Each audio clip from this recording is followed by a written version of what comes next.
پاکستان کی امریکہ اور ایران جنگ کے خاتمے کے لیے کوششیں جاری۔ فیلڈ مارشل سید عاصم منیر آج تہران کا دورہ کریں گے۔ ترجمان ایرانی وزارت خارجہ اسماعیل بقائی نے کہا کہ فیلڈ مارشل سید عاصم منیر ایران کے اعلیٰ حکام سے ملاقات کریں گے۔ دورے کا مقصد ایران پاکستان تعلقات کو مزید مضبوط بنانا ہے۔ فیلڈ مارشل کا دورہ خطے میں امن و سلامتی کے فروغ کے لیے پاکستان کی جاری کوششوں کا تسلسل ہے۔ فیلڈ مارشل ایران کو امریکہ کے پیغامات پہنچائیں گے۔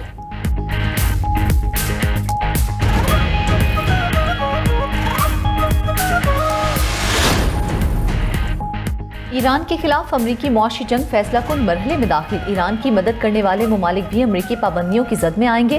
امریکی وزیر خزانہ کا ایران کی معاشی رگیں کاٹنے کے لیے بڑے پیمانے پر مالی کارروائی کا اعلان۔ اسکاٹ بیسنٹ کہتے ہیں ایران سے مالی لین دین، تیل کی خریداری اور ترسیل میں مدد پر مکمل پابندی ہوگی۔ ایران کی مکمل معاشی تنہائی مزید فوجی کارروائی کی ضرورت ختم کر سکتی ہے۔ دوسری جانب اسپیکر امریکی ایوان نمائندگان مائک جانسن نے دعویٰ کیا ہے کہ ایران تنازعہ جلد نئے مرحلے میں داخل ہوگا۔ کہا اتحادی ممالک اگلے مرحلے میں امریکہ کی مدد کریں گے اور ایران تنازعات جلد ختم کرنے کی کوشش کی جائے گی۔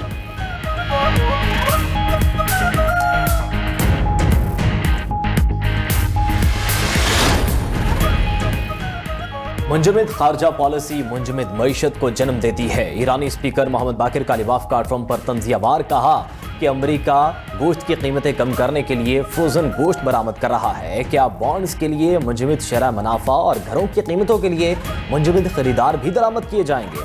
اجرتوں کے لیے منجمد تنخواہیں رکھی جائیں گی۔ کالیباف نے کہا کہ واحد چیز جو حرکت میں ہے وہ ایران کا پلٹ کر آنے والا وار ہے۔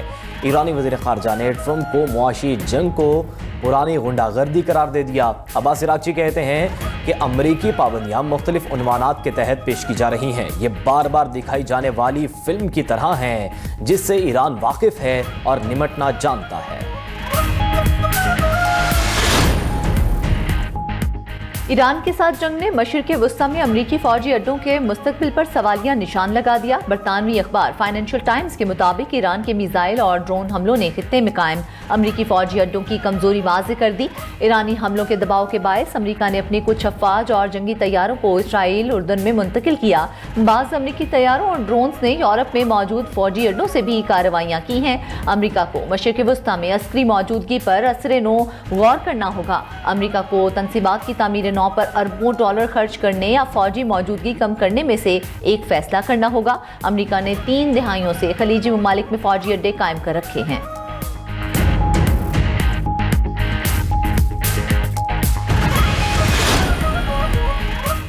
ایران آبنائے ہرمز پر کنٹرول تقریباً کھو چکا ہے۔ نیو یارک ٹائمز کا دعویٰ رپورٹ میں کہا کہ ایران کا سب سے اہم تیل برآمدی مرکز جزیرہ خارق مکمل طور پر بند پڑا ہے۔ 31 جولائی سے اب تک وہاں کوئی بڑا ٹینکر لوڈ نہیں ہوا۔ خارق جزیرہ ایران کی 90% تیل کی برآمدات سنبھالتا ہے۔ آبنائے ہرمز پر ایران کی پکڑ ڈھیلی ہو رہی ہے۔ بحری جہاز خاموشی سے آبنائے ہرمز سے گزر رہے ہیں۔ گزشتہ ہفتے تقریباً 200 جہاز ہرمز سے روانہ ہوئے۔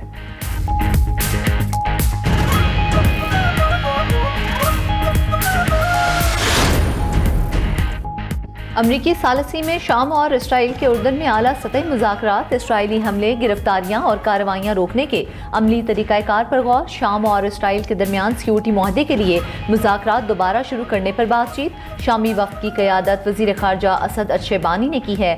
جنرل انٹیلیجنس اور ملٹری انٹیلیجنس کے سربراہان بھی وفد میں شامل تھے۔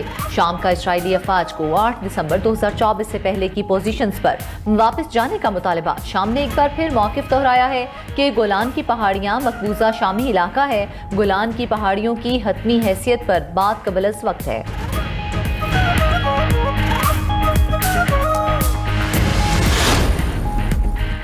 وزیر خارجہ اسحاق ڈار برطانیہ کے 5 روزہ سرکاری دورے پر لندن میں موجود۔ لندن پہنچنے پر برطانیہ میں پاکستانی ہائی کمشنر عثمان ٹیپو نے استقبال کیا۔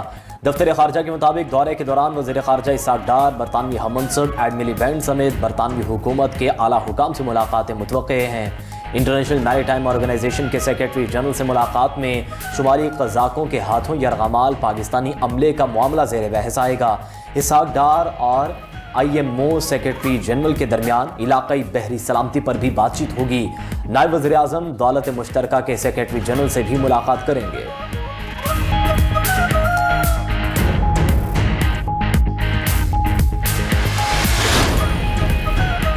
آزاد کشمیر اسمبلی کی مخصوص نشستوں کے لیے پولنگ جاری، خواتین ٹیکنوکریٹس علماء و مشائخ کی نشستوں پر ارکان کے درمیان مقابلہ، خواتین کی 5 مخصوص نشستوں پر 6 امیدوار میدان میں، نون لیگ کی رفت عابد، مریم ادریس، مریم زمان اور سہرش قمر امیدوار، پیپلز پارٹی کی زبیہ خورشید بھی قسمت آزما رہی ہیں۔ علماء و مشائخ اور ٹیکنوکریٹس کی 2 نشستوں پر 1 to 1 مقابلہ، الیکشن کمیشن کے مطابق اسمبلی ہال میں پولنگ دوپہر 1 بجے تک جاری رہے گی۔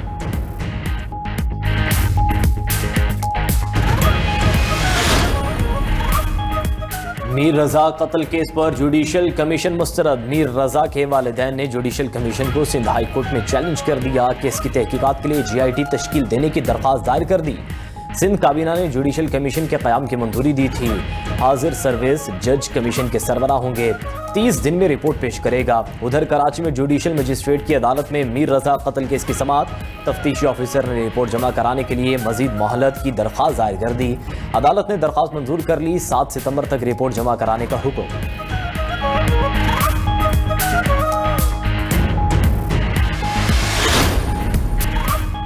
گجرانوالہ یلو لائن کی تکمیل کے لیے مارچ 2027 کی ڈیڈ لائن مقرر، وزیر اعلیٰ پنجاب مریم نواز کی زیر صدارت خصوصی اجلاس، حکام کی بریفنگ، مریم نواز کی گجرانوالہ اور فیصل آباد ماس ٹرانزٹ منصوبوں کی بروقت تکمیل کی ہدایت، منصوبوں کی ڈیڈ لائن پوری کرنے اور 3 شفٹوں میں کام کرانے کے لیے اقدامات کا حکم، کہا کہ ماس ٹرانزٹ منصوبوں کی ٹائم لائن کسی صورت آگے نہیں جانی چاہیے، جلد از جلد کام مکمل کیا جائے، شہریوں کو مزید تکلیف نہیں ہونی چاہیے۔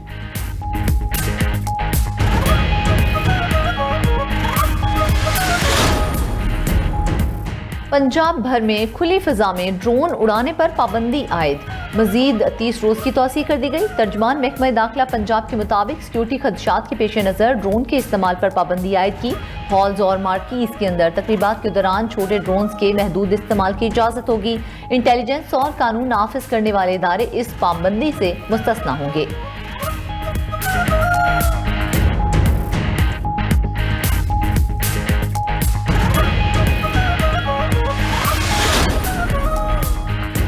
اپوزیشن جماعتوں کی مشترکہ پارلیمانی پارٹی کا اجلاس آج ہوگا، متحدہ اپوزیشن کے قیام کا اعلان کا امکان متوقع۔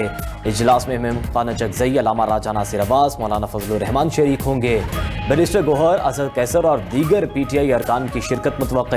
متحدہ اپوزیشن پارلیمنٹ میں حکومت کو ٹف ٹائم دینے سے متعلق مشاورت کرے گی۔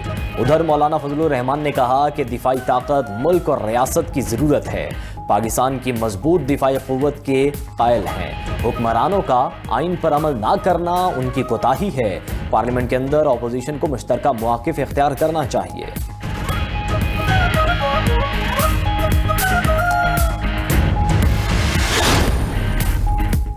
جماعت اسلامی کا مہنگائی کے خلاف دھرنا 9ویں روز میں داخل، امیر جماعت اسلامی کا 12 ربیع الاول کے بعد ملک گیر شٹر ڈاؤن ہڑتال کا اعلان۔ حافظ نعیم الرحمان کہتے ہیں حکمران عوام کو ریلیف نہیں دے رہے، حکمران اپنی مراعات اور خرچ کم نہیں کرتے، پیٹرولیم لیوی کی مد میں عوام کی جیبوں پر ڈاکہ ڈالا جا رہا ہے، حکومت پیٹرولیم کمپنیوں کو بیجا منافع دے رہی ہے، حکومت کو پیٹرولیم مصنوعات کی قیمتوں میں کمی کرنی پڑے گی۔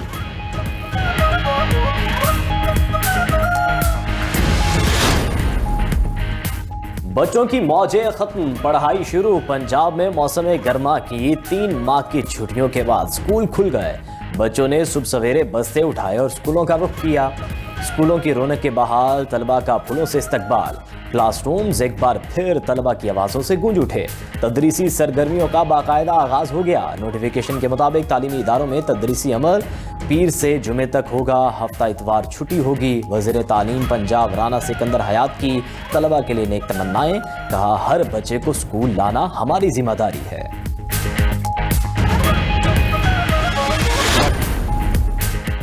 سعودی ولی عہد محمد بن سلمان کا فرانس کا دورہ، صدر ایمینوئل میکرون نے سعودی ولی عہد کا استقبال کیا، دورے کے دوران دونوں رہنماؤں کے درمیان توانائی، صحت اور ٹرانسپورٹ سمیت مختلف شعبوں میں معاہدوں پر دستخط ہوں گے، مذاکرات میں مشرق وسطیٰ کی صورتحال پر بات چیت ہوگی۔ محمد بن سلمان نے دورے کا آغاز میکرون کے ہمراہ پیرس میں ہونے والے ای سپورٹس ورلڈ کپ کے اختتامی تقریب میں شرکت سے کیا۔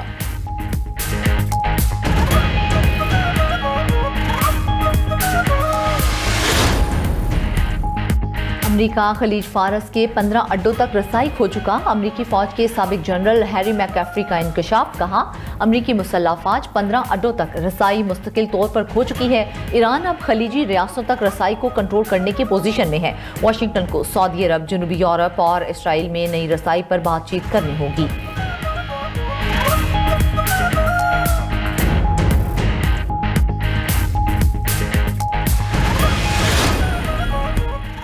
ایران پر مزید امریکی پابندیوں کے خدشے پر تیل کی قیمتوں میں کمی، سرمایہ کاروں نے ایران پر مزید پابندیوں کے متوقع اعلان سے قبل منافع کمانے کے لیے تیل فروخت کر دیا۔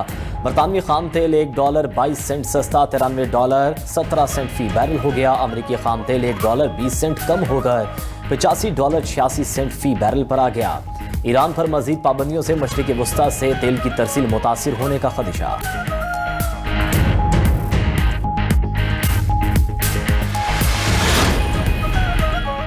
عراق کا مسلح دھڑوں کو غیر مسلح کرنے کا فیصلہ، قومی سلامتی کے مشیر قاسم الارجی کا کہنا ہے 30 ستمبر کے بعد مسلح گروہوں کے ہتھیار ریاستی کنٹرول میں لائے جائیں گے، مسلح دھڑوں کے خلاف فوجی کارروائی نہیں، معاملہ مذاکرات کے ذریعے حل ہوگا، ہتھیار ریاست کے لیے استعمال ہوں گے۔ ایران نواز بعض عراقی دھڑے غیر مسلح ہونے کی مخالفت کر رہے ہیں۔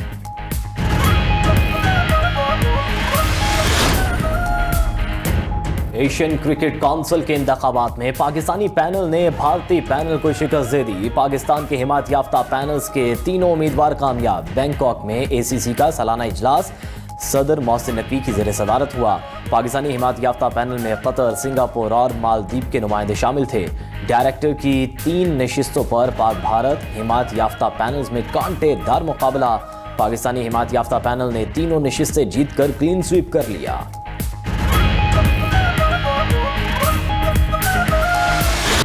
امریکہ کی 250ویں سالگرہ کی تقریبات، واشنگٹن ڈی سی میں اینٹی کار ریس کا انعقاد، امریکی صدر اور خاتون اول میلینا ٹرمپ نے گاڑی میں ریس ٹریک کا چکر لگایا، صدر ٹرمپ نے سبز جھنڈا لہرا کر ریس کا آغاز کیا، ریس میں گاڑیوں نے واشنگٹن کی اہم یادگاروں کے قریب 200 میل فی گھنٹہ کی رفتار سے مقابلہ کیا، کائل کرکوڈ فریڈم 250 گراں پری کے فاتح رہے، ٹرمپ کی موجودگی میں B-2 بمبار اور جنگی طیاروں کی فارمیشن میں پرواز۔